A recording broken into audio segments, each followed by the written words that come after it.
คมพุทธศักราช2568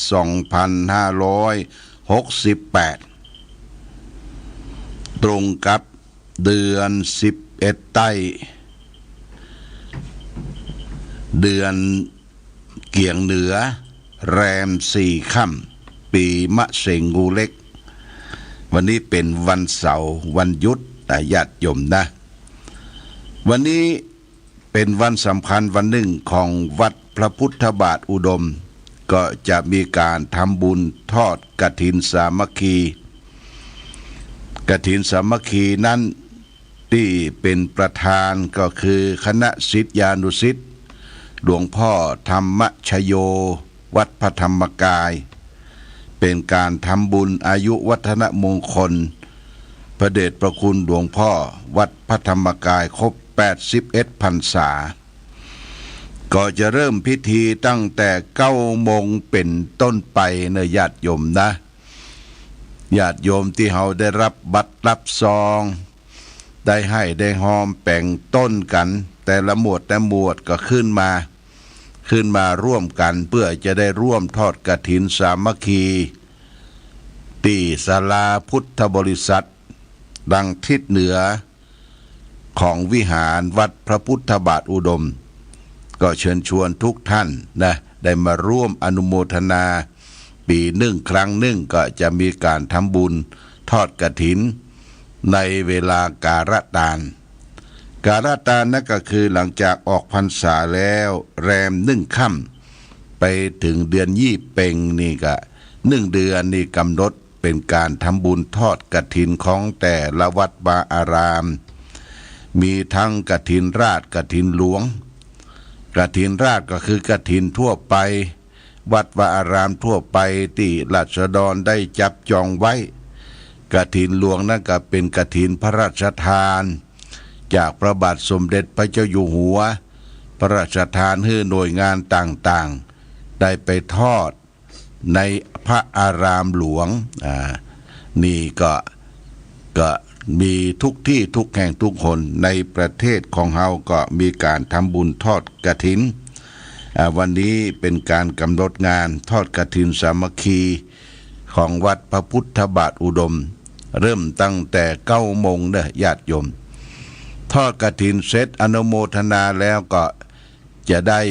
ถวายภัตตาหารเพลแด่พระภิกษุสงฆ์สามเณรและก็เชิญชวนญาติโยมรับประทานอาหารแบบโรงทานวันนี้มีโรงทานบ้านหมู่ที่3มีการทำก๋วยเตี๋ยวหม้อใหญ่เชิญชวนท่านญาติโยมสาธุชนรับประทานอาหารและก็มีโรงทานของวัดพระพุทธบาทอุดมมีอาหารจานด่วนเชิญชวนรับประทานอาหารด้วยกันกลางวันอันนี้หลังจากที่เราได้ทำบุญทอดกฐินไปแล้วโมทนาสาธุเมื่อคืนที่แล้วเป็นวันศุกร์ญาติโยมก็ต้องขออภัยกับญาติโยมไม่ได้ออกรายการสดเมื่อคืนเพราะติดงานภารกิจหลังจากที่ตะวานี้วันค่ำไปทำบุญทอดไปทำบุญต้นสลากพัดรับต้นสลากพัดณที่ลำปางแจ้ห่มก็ได้ไปหูไปหารสลากเปิ้นเป็นสลากเส้นสลากเปิ้นมีเอาใบตาลเนี่ยมาเขียนชื่อเขียนนามแล้วก็ให้ญาติโยมได้ไปเขียนชื่อเขียนนามแล้วก็ทำต้นมาไว้เป็นหมู่บ้านอย่างตะวานี้นะทำต้นมาเป็นหมู่บ้านแล้วก็ให้ทุกเจ้าได้จับเอาสลากเอาเบอร์นั่นก็ให้ทุกเจ้าได้เอาถวายเส้นทุกเจ้าก็ตะวานี่ก็ได้24 เส้น24 เส้นเป็นของทายทานต่างๆนี่เอามาเต็มรถญาติโยมตะวาบิ๊กมาถึงที่วัดพระพุทธบาทอุดมก็ประมาณสักเกือบจะ4 โมง 4 โมงแต่ว่าเดินทางมาจากแจ้ห่มลำปางแล้วก็เวลา1 ทุ่มก็เดินทางไปที่วัดเวียงป่ายางโบราณสถานที่ตำบลแม่คาเปิ้นมีการอบรมสมโพธิพระพุทธรูปสีขีเจ้าฝางแล้วก็กลับมาก็ดึกดื่นค่อนคืนบ่ได้ออกรายการสดหรือญาติโยมท่านสาธุชนทั้งหลายที่ออกนี้ก็ทดลองเครื่องยืมเครื่องทางช่างเปิ้นยืมเครื่องมาออกวัดมันอาจจะบ่ไปไกลเท่าใดเตื้อรอแหมสักอาทิตย์เนี่ยนะเปิ้นจะเอาเครื่องใหม่มาใส่เครื่องเก่าแต่จะทำบุญ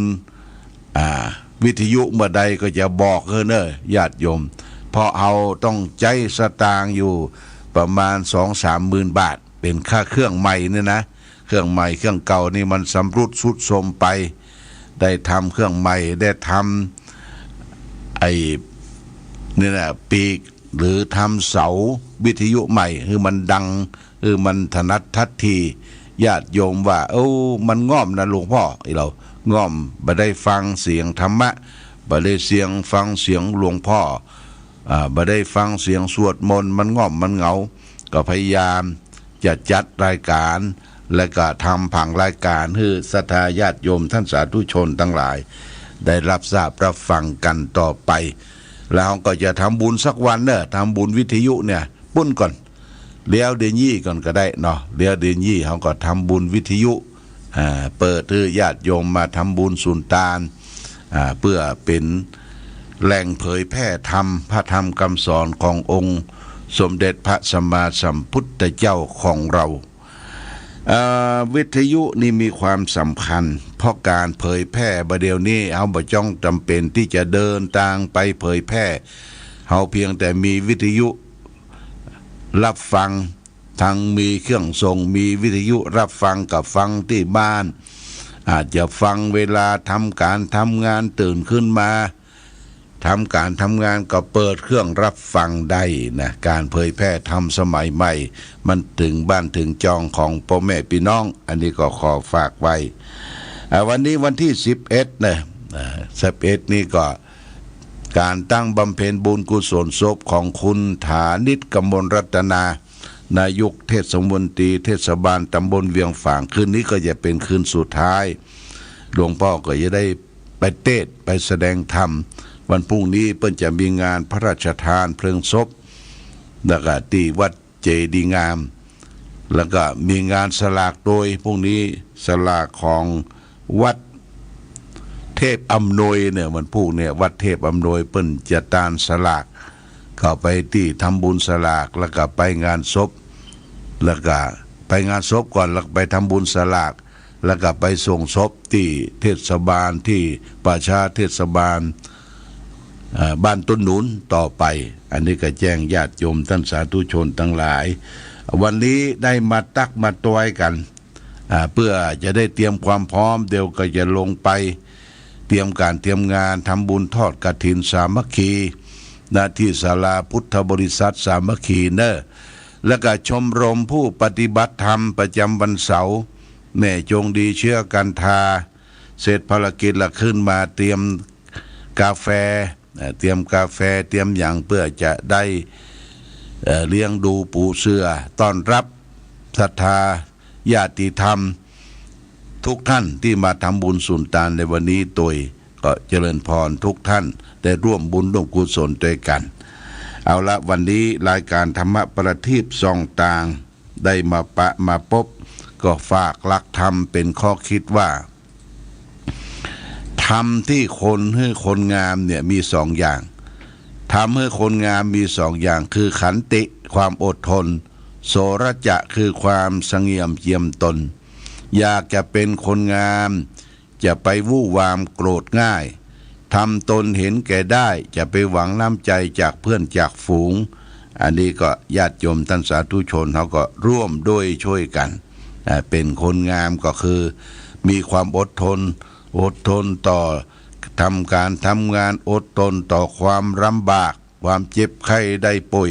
และสุดท้ายอดทนต่อความเจ็บใจอย่างนี้เป็นต้น และวันนี้รายการธรรมะประทีปส่องต่างต้องขออำลา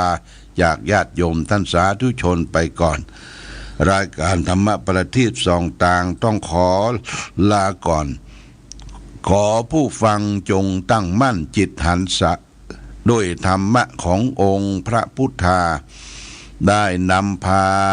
ให้เกิดความสุขสงบเย็นขอเจริญพร